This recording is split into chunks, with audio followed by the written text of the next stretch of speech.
Você foi chamado. Foi um chamado que Deus fez. Ele permitiu você nascer agora. Um chamado de vida. Este que dá vida em abundância chamou você para essa hora. Ele programou que você deveria estar vivo agora, dentro do plano da redenção que Ele fez antes da fundação do mundo. Olha que coisa tremenda. Sabia que foi antes da fundação do mundo? Sabe ou não? Abra sua Bíblia em Pedro, rapidinho, rapidinho. Por favor, em nome de Jesus. 1 Pedro, primeiro texto desta manhã. 1 Pedro. Observa a seriedade deste texto que vamos ler agora, porque ele existe para nós. É uma mensagem do Deus eterno para mim e para você. 1 Pedro capítulo 1. Por favor, observe a grandiosidade do Deus eterno para mim e para você. Irmãos, o que vamos ler agora é muito profundo. Eu quero agradecer o quarteto que cantou. Bendito seja o nome do Senhor. Muito obrigada. Eu não sei onde eles estão, mas eu louvo ao Senhor por isso. Como ouvir um material bem ensaiado faz diferença, não faz? Há um preparo no nosso coração. Eu aprendi sobre música com o nosso pastor que está aqui.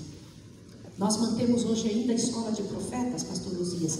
Ainda tem os DVDzinhos, os CDs de todo o material e a gente usa até hoje. Todo ano é aquele material que nós estudamos. É muito bom poder estudar isso. E eu queria muito que vocês estudassem sobre música. Todas as áreas de nossa vida têm que ser estudadas. Se vamos fazer alguma coisa, temos que perguntar: isso combina com o plano da redenção? Isto que eu estou gostando, que eu estou recebendo, é do plano da redenção? É de Deus? É daquilo para o qual eu nasci? O que eu como é do plano da redenção? O que eu visto é do plano da redenção? A faculdade que eu estou fazendo é do plano da redenção? Vai ajudar a Deus? Você tem que perguntar isso. Você não é do mundo, você é de lá. E se você não perguntar isso, as coisas não vão para o lugar. Veja o que diz em 1 Pedro. Quando o plano da redenção foi feito? 1 Pedro capítulo 1, por favor. Verso 18 em diante. Olha o que diz aqui. Sabendo que não foi com coisas corruptíveis, como prata ou ouro, que fostes resgatados da vossa vã maneira de viver, a qual por tradição recebeste dos vossos pais, mas com o precioso sangue de Cristo, como de um cordeiro, sem defeito e sem mácula, o qual, na verdade, o que diz aí? Foi conhecido quando? O que diz aí? Antes do quê? Da fundação do mundo, mas manifesto nestes últimos dias, nesses últimos tempos, por amor de vós. Olha para cá. Quando que o sacrifício de Jesus estava à disposição da humanidade? Quando? Antes da fundação do mundo. O que isso remete o seu coração? Eu sei que eu vou dizer uma coisa que durante o dia eu quero discorrer, aumentar, expandir essa ideia. O sacrifício de Jesus estava à disposição antes da fundação do mundo, sim ou não? Sim ou não, senhor? Sim. Sim, com certeza absoluta. Então, quando Adão pecou, já tinha solução para o pecado? Sim. Sim ou não? Sim. Quando Caim pecou, já tinha? Sim. Não precisava um só ter perdido a batalha. Nenhum ser humano precisaria ter perdido. Nenhum.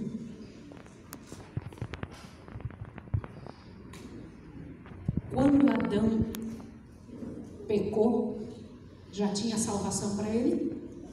Já ou não? Sim. Total e completa. Quer que eu te diga uma coisa? Você está salvo ou está perdido?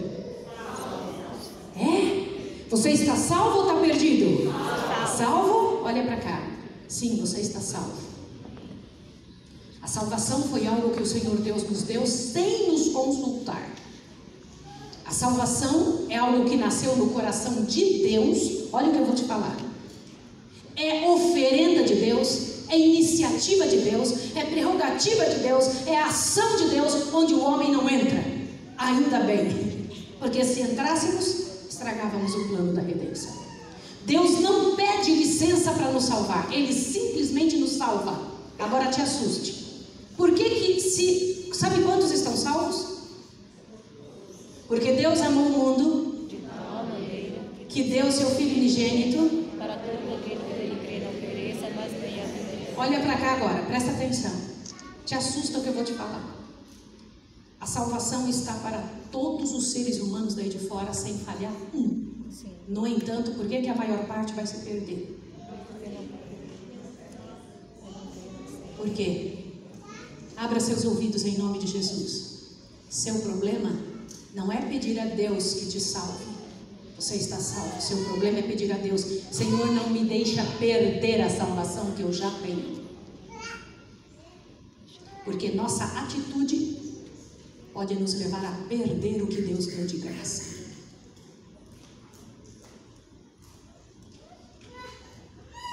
Como é que vivemos? Jesus diz: eu vim para que tenham vida e a tenham em...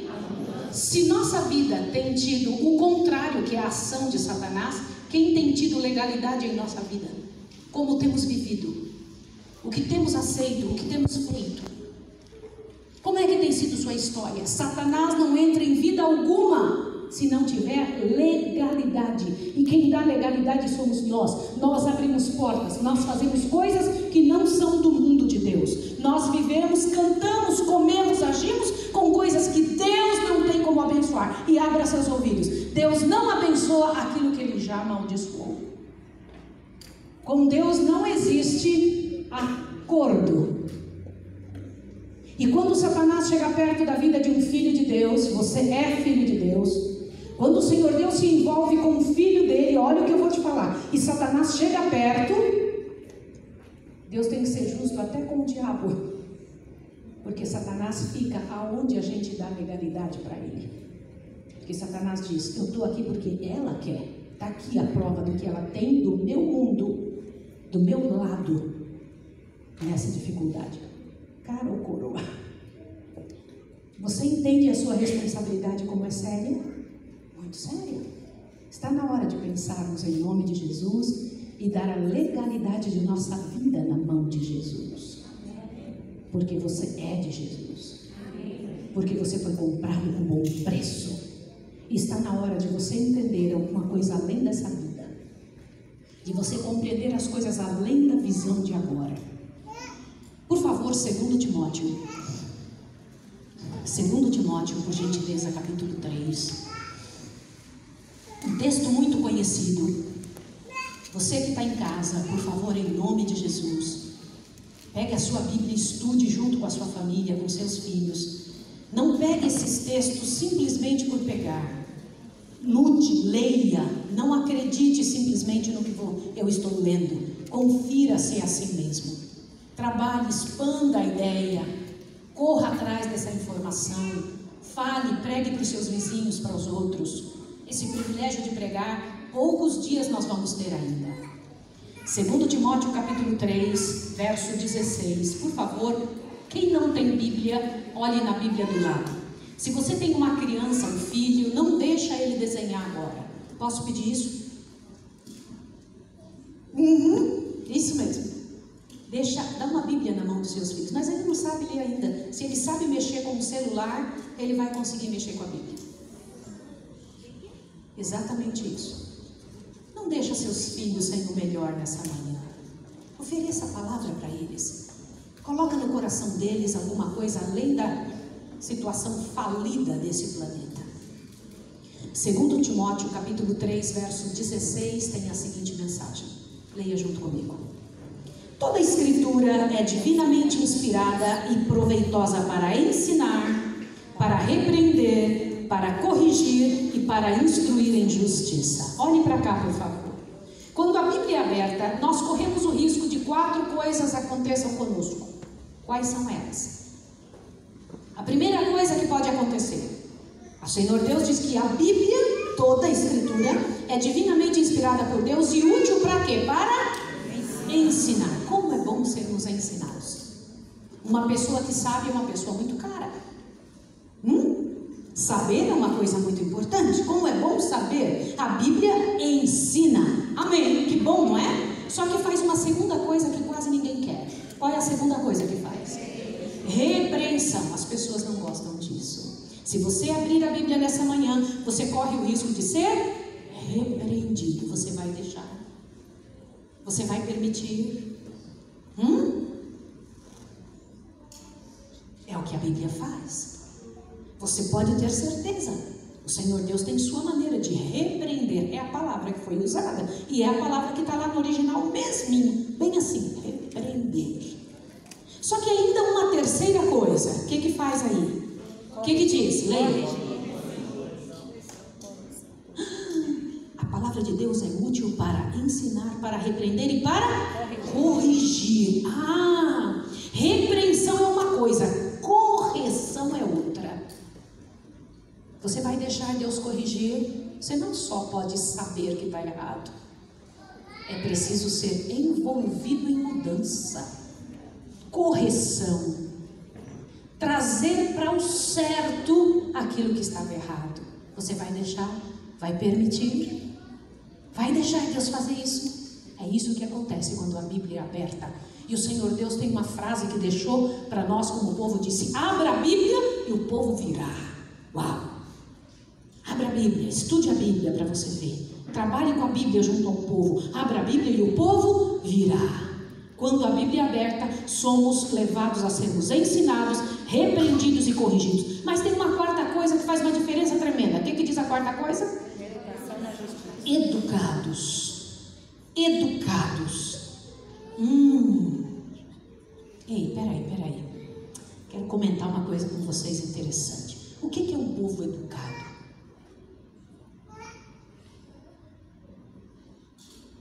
Educados. O que Deus esperava de seu povo? O que Deus queria de seu povo? O que Deus ainda espera de nós? O que é um povo educado? Nós estávamos pregando aí fora, nesses locais onde vamos pregar fora do país, e alguém me disse: aqui nesta cidade, Maísa, tem uma universidade que prepara pessoas para casarem-se com príncipes e princesas. Falei: eu quero ir lá. Aí eu cheguei na porta, não deixaram eu entrar, não sei porquê, mas eu fiquei na porta. Aí falamos com aquela, era uma policial que estava na porta com os emblemas da rainha, muito bem vestida e muito educada. E eu fiquei ali perguntando junto com meu esposo, as pessoas que foram, as pessoas que nos levaram para ver. E uma coisa interessante aconteceu, sabe qual? Eu fiquei esperando para ver que tipo de pessoas vinham para aquele lugar. Como é que eram as moças? Como é que eram os rapazes que queriam se casar com quem? Na verdade, no mundo não tem tantos príncipes e princesas. Por que tinha uma faculdade que educa a gente para casar com um príncipe e princesa? Elas estavam esperando, aquelas moças, a chance de serem conhecidas por um príncipe. Os rapazes esperando uma chance de que uma princesa, tal do sangue azul, conhecesse eles. Imagina isso. Aí eu fiquei parada lá e ficamos conversando e eu, ansiosa que chegasse algum jovem para eu ver como era. Vocês acham que as mocinhas que chegavam tinham uma saia bem curtinha? Tinha uma saia bem curta? Responda. Não? Por que não? Você tem que se responder. Bora? Vocês acham que elas tinham um jeans todo furado, rasgado? Acham? Não? E por que não? Responda para você mesmo. Vocês acham que elas tinham um cabelo, uma parte laranja e outra parte verde? Tinha? Não? É incrível como a gente sabe o que é certo. Nós sabemos ou não? Sabemos ou não, senhores? E os rapazes que chegaram? Era um negócio tão tremendo de ver aquelas pessoas que eu pensava que eu estava em outro planeta. Eles desciam dos carros com um cuidado tão grande, cheio de bom dia, com licença, um sorriso bonito assim, aquela finesse, aquele cuidado para passar naquela catraca, para entrar lá para dentro daquele lugar que eu nunca entrei. Eu ficava pensando assim: gente, que povo educado, que moças educadas, que cabelo bem arrumado, que cuidado, que incrível. Para casar com quem mesmo? Se você abrir a Bíblia, o Senhor vai educar sua família. A Bíblia serve para educar. Nível. Você vai deixar isso acontecer? Vai deixar? Quero pedir uma coisa para você. Neste culto de hoje de manhã, pela graça e poder de Jesus, vamos orar a Deus pedindo: Senhor, me ajude a ter vontade de ler a Bíblia. Você gostaria de pedir isso? Sim ou não? Então ore agora. É você e Deus. Peça: Senhor, me me ajude a ter vontade de ler a Bíblia. Crianças, orem vocês também. Peçam, Senhor, me ajude a ter vontade de ler a Bíblia. Fale com Deus. Vai. O Senhor se inclina para ouvir você. Fale com o Senhor.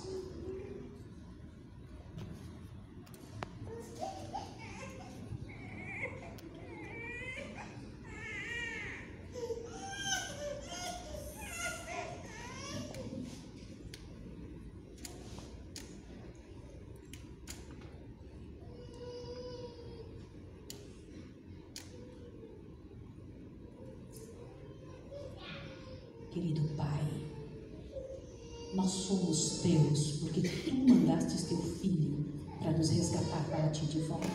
Glórias ao teu nome, Senhor. E em nome de Jesus é que nós estamos aqui para dizer a ti que a Bíblia, ao ser aberta, queremos ser ensinados, repreendidos, corrigidos, instruídos, educados em justiça. Ensina-nos, ó Pai. Pai, confessamos diante do universo que não temos muita vontade de ler a Bíblia, mas queremos te pedir que o Senhor faça em nós, nestes momentos agora, todo o trabalho que o Senhor planejou fazer, que o Senhor programou fazer. Foram muitos dias de oração por este final de semana. Pai, cumpra a tua vontade neste final de semana em nossa vida, em nome de Jesus. Amém. Ontem nós lemos um texto de 4 grupos de pessoas que Deus tem no universo. O primeiro tem ovelhas que ainda não estão neste aprisco, e a mim me convém arrebanhá-las, disse Jesus. O segundo texto em Apocalipse 18, onde é dito que sai dela, Deus tem povo dele dentro da igreja maior, dentro daquela igreja, e as suas filhas, a igreja grande equivocada, a Babilônia, sim ou não? Tem. O terceiro grupo, os que guardam e tem a fé em Jesus, que este povo somos nós. E o quarto grupo, aonde se encontra o quarto grupo? Aonde você encontra essa revelação? Hebreus capítulo 12. Abra lá em Hebreus capítulo 12, para você entender a sequência disso que vamos estudar agora. Hebreus capítulo 12. O Senhor Deus disse claramente que existe uma igreja no céu, uma igreja onde os anjos frequentam, os mundos não caídos estão ali, e então eles estão vindo de todos os lugares para encontrar-se com o Senhor, num culto onde Jesus é aquele que prega. Que bom, não é? Que maravilha isso! E nós fazemos parte deste grupo, porque eles guardam os mandamentos de Deus, eles têm a fé em Jesus, sim ou não? Sim. Agora veja Hebreus 12, só para relembrar, para a gente pegar esse gancho aqui agora. Hebreus 12, verso 22 em diante.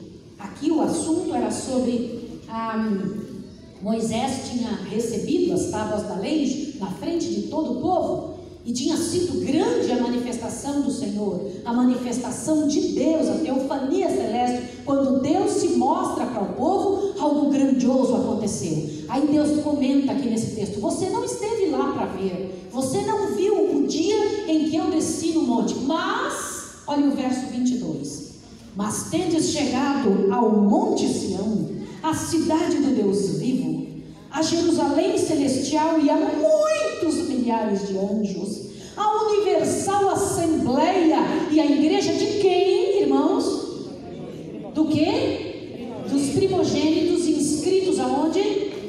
Qual de vocês sabe me explicar por que o Senhor inspira para que seja dito que essa igreja é a igreja dos primogênitos?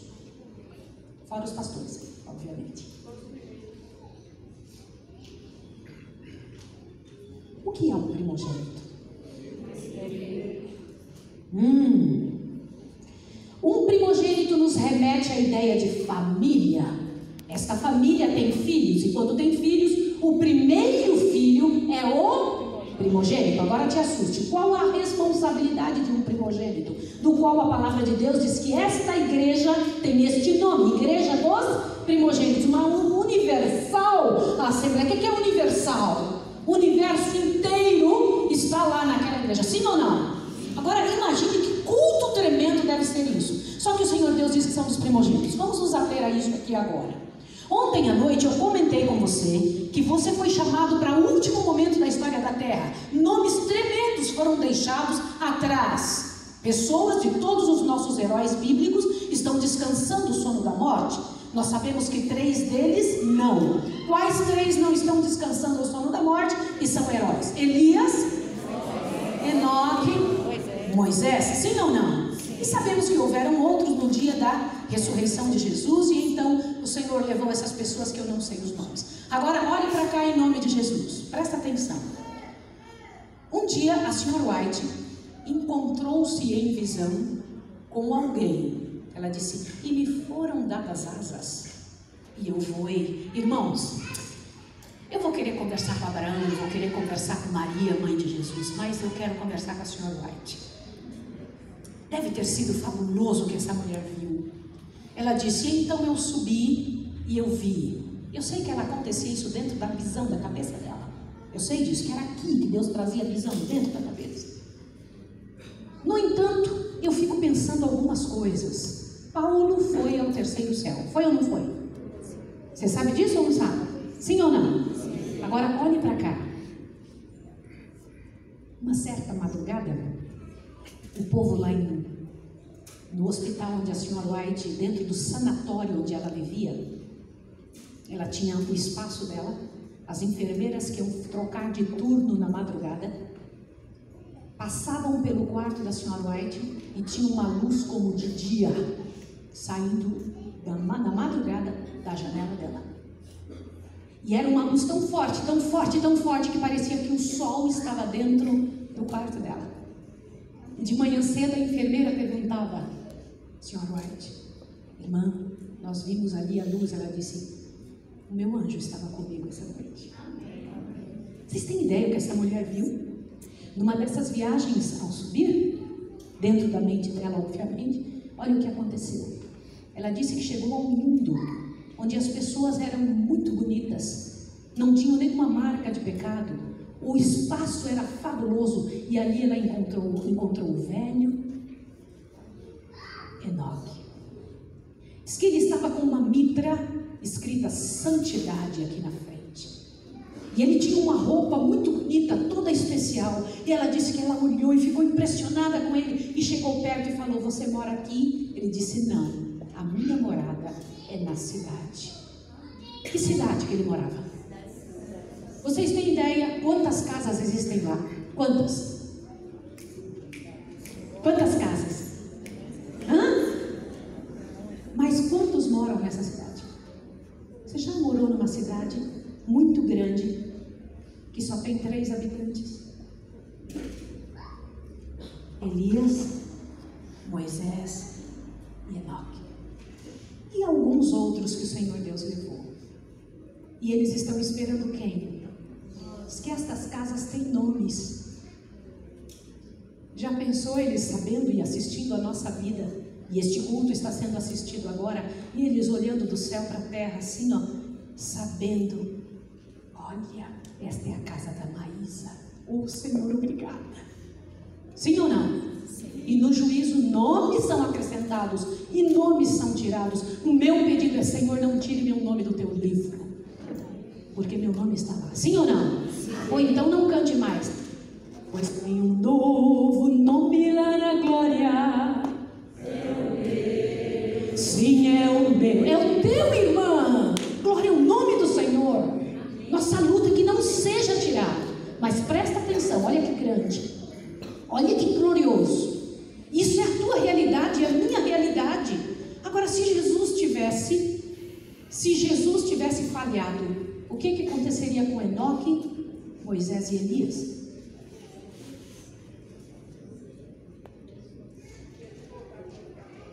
Teriam que voltar. Você sabia disso? Agora, que segurança é essa de o Senhor Deus começar a popular o céu com 3 seres humanos da terra? Olha lá foi Moisés, daqui a pouco foi Elias, primeiro foi Enoque, depois Moisés, depois Elias. Ele voltar a popular o céu com alguns. Imagine isso, olha que coisa tremenda. Que segurança é essa que Deus tem? Que cuidado é esse que Jesus tem? Eu queria que você pensasse nisso. Quão grande e séria é a salvação doada por Jesus. Uma segurança em Jesus e não em nós.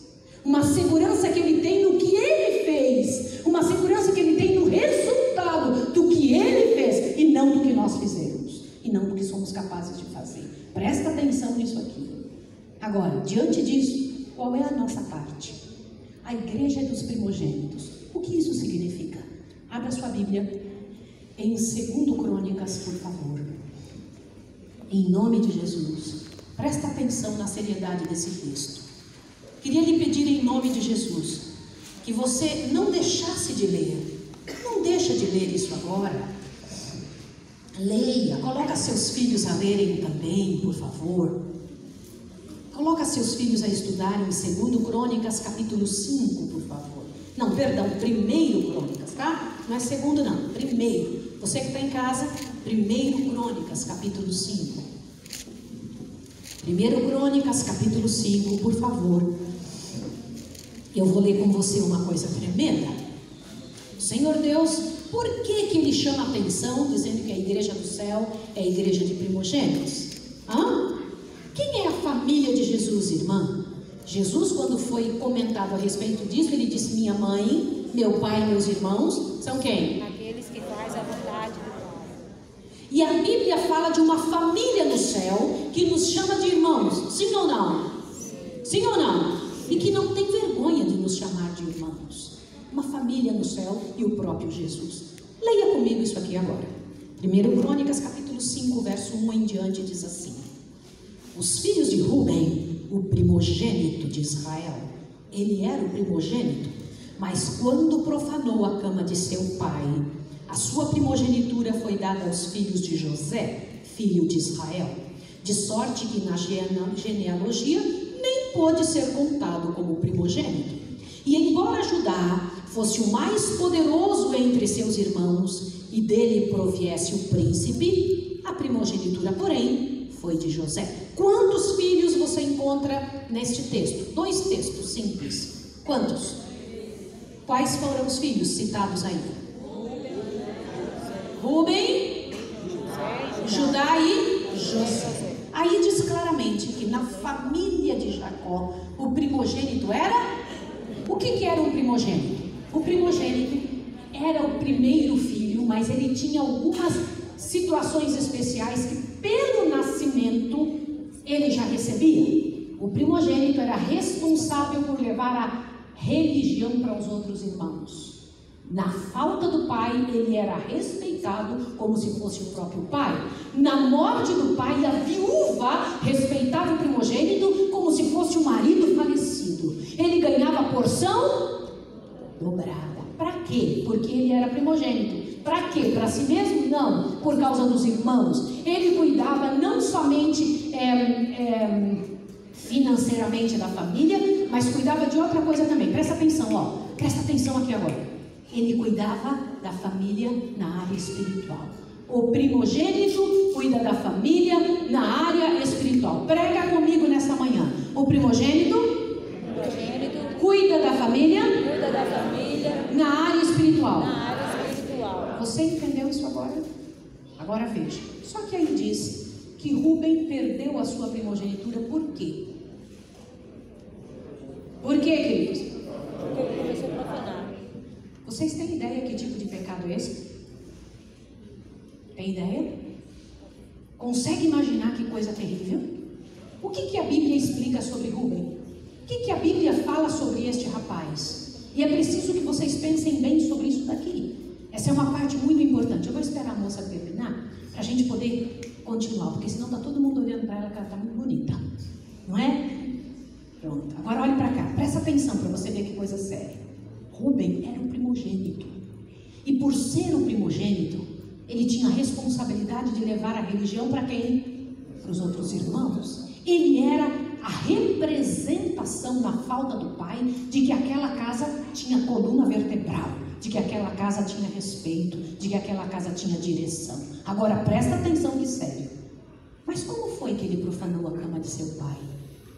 Nem me diga que era porque Jacó teve 4 esposas. O fato do pai ter errado não justifica o fato do filho errar também. Eu vou repetir o que eu estou dizendo. Eu sei que nós podemos dizer isso. Meu pai fez, então eu faço também. Mas você tem que começar a enxergar a sua origem celeste, que você tem uma responsabilidade primeira com quem? Jacó tinha 4 esposas, estava errado, e eu nem vou citar essa situação. Jacó estava errado, no entanto não justifica que Rúben também viesse a errar, e Rúben errou. O que Rúben fez? Um dia olhou para uma das mulheres de seu pai, afinal, dentro de uma família, ela era meio como mãe, sim ou não? Eu imagino que um dia ele olhou e alguma coisa aconteceu aqui dentro. E aquela coisa que aconteceu, ele observou e quem sabe chegou perto, porque ele podia abraçá-la. Não seria uma coisa tão ruim abraçar uma mulher que era considerada sua? Uma espécie de mãe. E imagina outro dia que ele chegou e elogiou a comida dela. Porque estas coisas, pensem queridos, não acontecem da noite para o dia. Ninguém se deita no leito com alguém sem ter passado primeiro por uma situação muito séria, que é acostumar-se ao pecado. Presta atenção que eu vou dizer aqui agora para você. Eu trabalho atendendo pessoas. A minha vida, uma parte da minha vida é isso. Eu dou aulas na escola de profetas, mas eu também atendo pessoas. Uma boa parte da minha vida é atender as pessoas em suas áreas emocionais, em doenças emocionais. Aí olhe bem. Quando alguém me diz, quando eu vi acontecer, não é verdade. Quando eu vi eu cair, não existe isso. Há todo um passo a ser percorrido, há um caminho a ser trilhado para que se chegue nisso. E Rúben passou pelo mesmo. Eu imagino um dia ele trazendo mandrágoras. Eu imagino um dia ele trazendo alguma coisa para ela. Afinal, era quase mãe dela. E um dia então ela responde.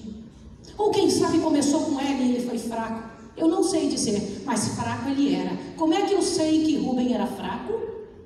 Lá vem vindo José com a veste talar. E os irmãos estão num campo cuidando do gado e da ovelha do pai. Sim ou não? Sim. E então vem vindo José. O que os irmãos falam? Lá vem o tal do sonhador. Vamos? Qual deveria ter sido a posição de Rúben? Era o mais velho. O que ele deveria ter feito? E o que ele fez? Rúben era um homem, como o próprio pai disse, inconstante como a água. Eu estou usando as palavras de próprio Jacó. Jacó disse, inconstante como a água, não serás mais altivo. Olha o que ele fala de Rúben, lá em Gênesis 49. Diz que ele tinha uma coluna vertebral. Ele ia para o lado que a coisa fosse mais fácil. Ele queria, patriarcas e profetas diz que ele queria agradar os irmãos e agradar José. Ele não concordava que José tomasse uma surra.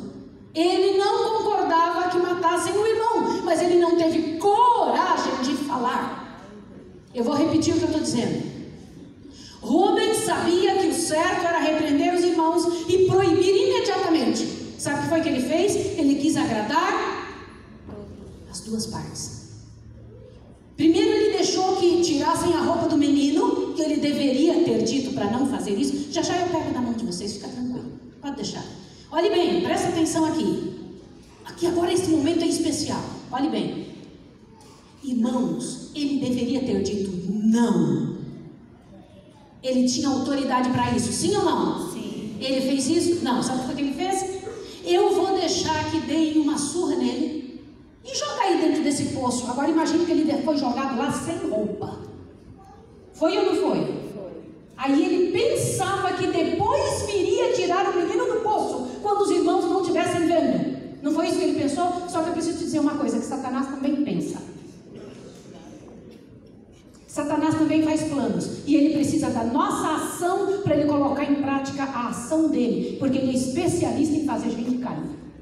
E ele olhou aquela situação e ele, quem que estava vindo? Uma caravana de ismaelitas. E quem foi que deu a sugestão? Vamos vendê-lo. Você tem que parar para pensar sobre isso. E venderam um rapazinho, o irmão dele. Gente, que coração é esse? Vocês sabiam que a inveja, o ciúme é capaz de fazer coisas horríveis numa família? Sabem ou não? Que uma pessoa invejosa, enciumada, é capaz de fazer coisas terríveis, mães contra filhos, ou isso mesmo. Gente, vocês não têm ideia do que está acontecendo, gente. Filhos contra pais, maridos contra esposas, primos, famílias, é terrível. E naquela família não foi diferente, o rapaz foi vendido. E quando Rúben voltou, disse, cadê o menino que estava aqui? Rúben foi dito, nós vendemos. E aí Rúben teve uma ideia pior ainda. Pegou a roupa de José, melou no sangue de um animal teve a coragem de ir na frente do pai e perguntar: esta é a roupa do seu filho? Ele sabia que era ou não? Sim. E sustentou uma mentira durante quase 20 anos. Vocês queriam um homem desse para ser primogênito na sua família? Nem Deus. Nem Deus. Por isso esse homem cai, porque na vida particular dele, ele não tem firmeza. Por isso esse homem cai com a mulher de seu pai. E dizem os especialistas que isso foi mais vergonhoso para Jacó do que o defloramento de Diná. Disse que foi mais doído do que a morte de Raquel, que até o final da sua vida ele não queria parte com essa situação. Imagine, profanou o leito de seu pai. São Jacó nunca mais pôde tocar naquela mulher. Vocês podem pensar o que é isso? Isso é coisa muito séria, isso é uma vergonha terrível. Isso é uma coisa horrorosa, meus irmãos. E quem fez isso? O primogênito. Mas então diz que a primogenitura passaria imediatamente para Judá. Eu sei, a Bíblia diz aí em Crônicas, com toda clareza, que Rúben não poderia ser primogênito porque profanou o leito do pai. Mas por que Rúben não poderia? Porque Judá não poderia ser? Você sabe que a primogenitura foi de José? Por que não? O que nós sabemos sobre Judá? Você já percebeu que nós temos poucas informações sobre Judá? Mas a Bíblia não deixa escondido. Abra sua Bíblia em Gênesis capítulo 38. Por favor, observe que essa é uma das coisas muito bonitas da palavra de Deus. Se você não tem Bíblia, olhe na Bíblia do lado, mas não acredite em mim. Leia isso que você vai ler agora, você vai gostar muito. Gênesis 38, por favor. Tem uma história tremenda. Uma das histórias que no meu ano bíblico, quando era criança, eu tinha vergonha de ler. E hoje eu me vejo pregando sobre esse assunto. Era uma história tenebrosa no qual envolve Judá. Vamos ver o que aconteceu com ele. Por que o Senhor Deus não quis para ser primogênito no lugar de Rúben, que perdeu a primogenitura? O Senhor Deus não quis, porque Deus vê coisas que a gente não vê. Vamos dar uma olhadinha? Perceba que seriedade. Gênesis 38, verso 1 em diante diz: neste tempo desceu Judá de entre seus irmãos e entrou na casa de um homem de Adulão, que se chamava Ira. Ali Judá viu a filha de um homem cananeu, chamado Sua. Ele a tomou por mulher e se deitou com ela, e ela concebeu e teve um filho, e o pai lhe chamou de Er. Tornou ela a conceber e teve um segundo filho, o qual chamou Onã. Continuou ainda e deu à luz a um terceiro filho, cujo nome foi Selá. E foi em Quezibe que ela deu à luz a estas crianças. Olhe para cá, por favor, em nome de Jesus. 3 coisas acabamos de aprender sobre Judá. Foi o primeiro filho a sair de casa de Jacó. Tem algum problema em sair da casa do pai? Não, primariamente não. A não ser que você saia para fazer alguma coisa errada. O que Judá foi fazer?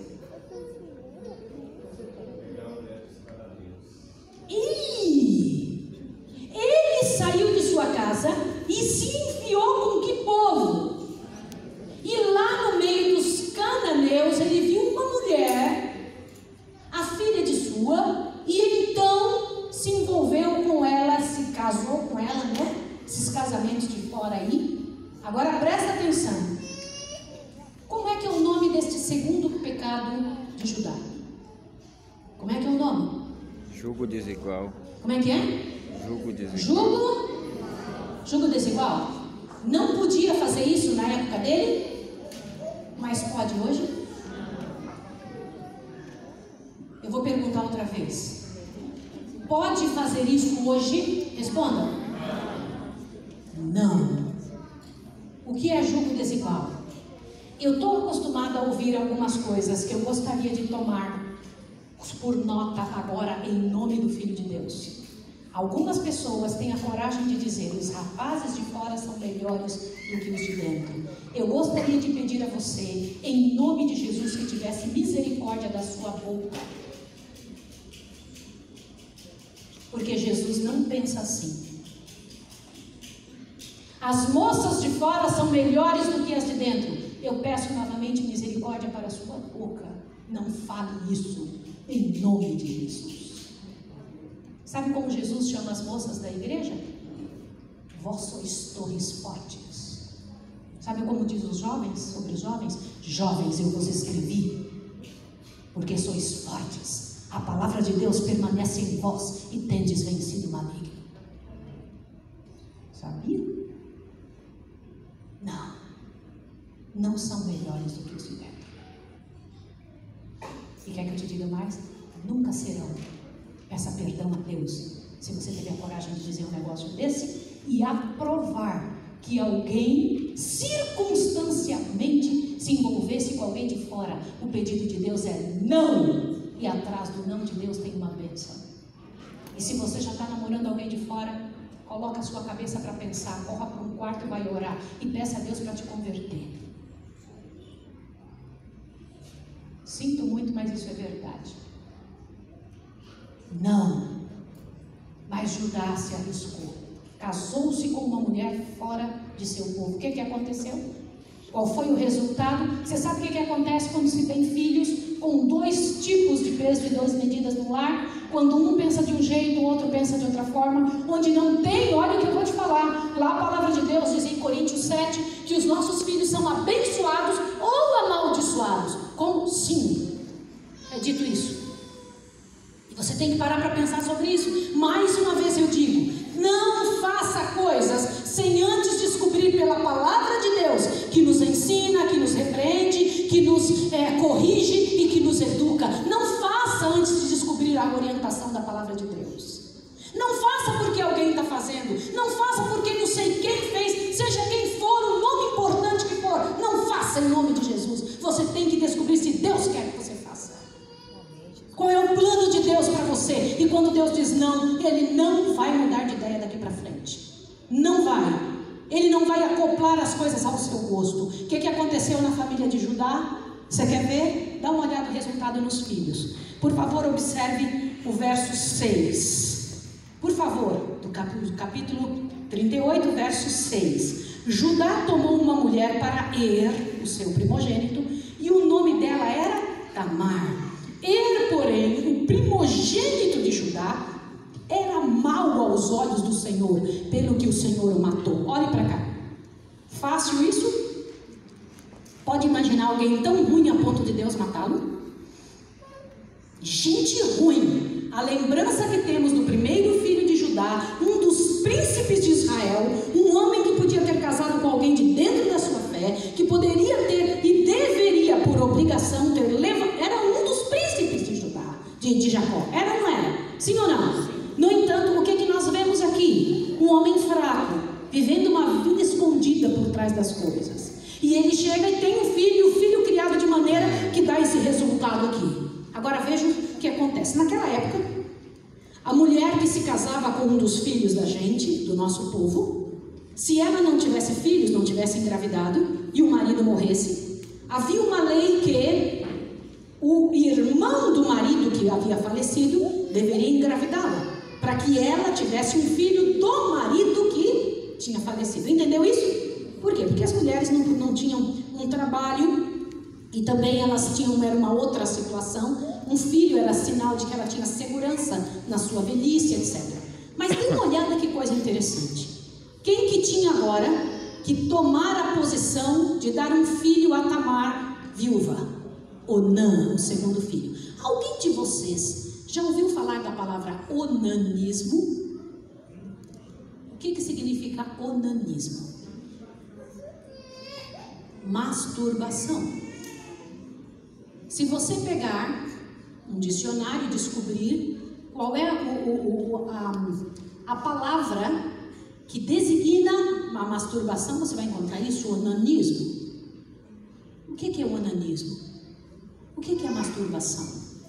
Eu sei que você está aí se mexendo na cadeira, esperando que eu não fale, eu vou falar sim. Olha para cá em nome de Jesus.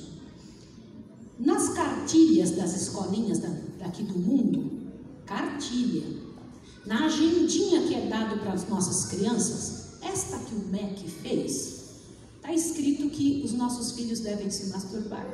Quantos de vocês sabiam disso? Eita, estou vendo umas 3, 4 mãos somente. Uns 5, 6 agora, apareceu outras mãos. Está escrito isso. Sabe por que está escrito isso? Para aqueles que não levantaram as mãos, olhe para cá. Porque a nova psicologia, que é uma psicologia falida, onde quem subiu ao púlpito hoje foi Freud, te assuste o que eu vou te falar agora. Ensina que devemos fazer exatamente o contrário que Deus ensinou. Onde as crianças têm, olha, te assuste, que reconhecer e conhecer seu próprio corpo, tocando em si mesmas e praticando a masturbação. É ensinado para elas. Eu estou falando aqui em pessoas que já leram isso. Eu sei que vocês já leram o que eu estou dizendo.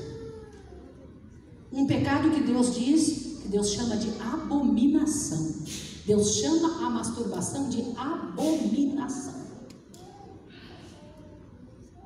Amanhã cedo, como vamos ter que falar com famílias, nós vamos ter que expandir um pouco sobre isso.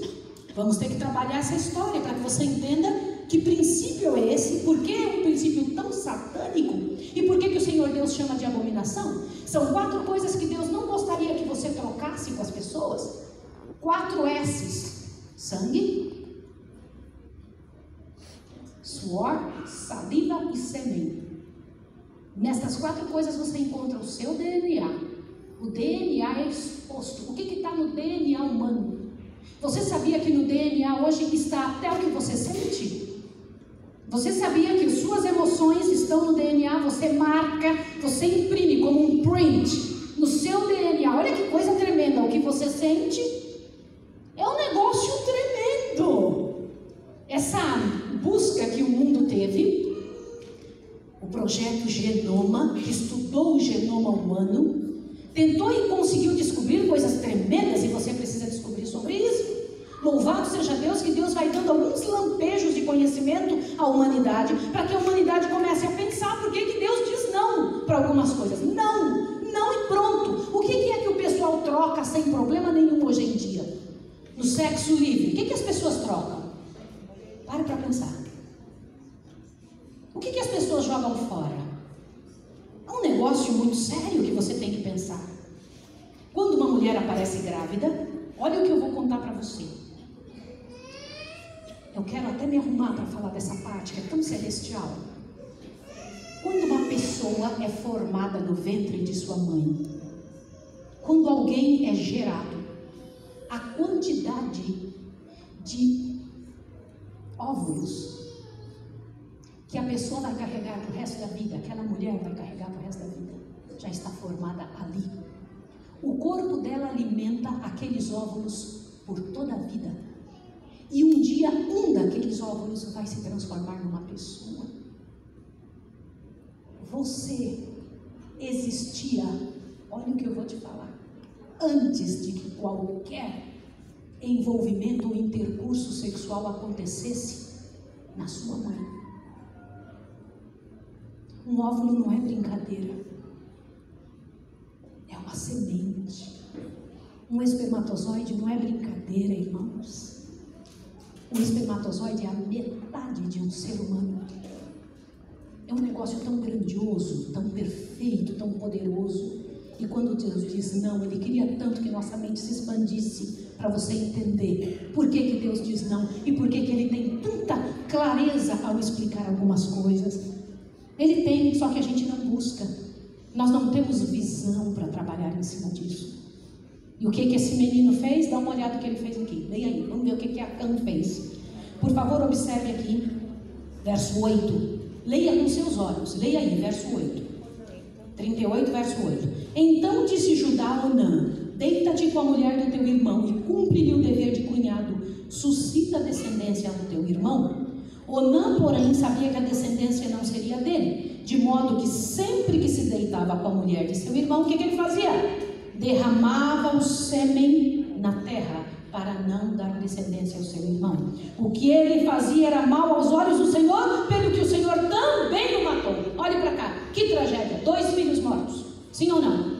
E Tamar sem filhos, era uma tragédia ou não era? Agora Judá tem 2 filhos que faleceram, mas acontece uma coisa com Tamar. Tamar tem direito ao 3º filho, a Selá. Tem direito ou não tem? Agora corra e veja aqui um ato de egoísmo terrível, um ato de egoísmo grandioso de Onã. Onã era egoísta. O ato da masturbação é um ato egoísta.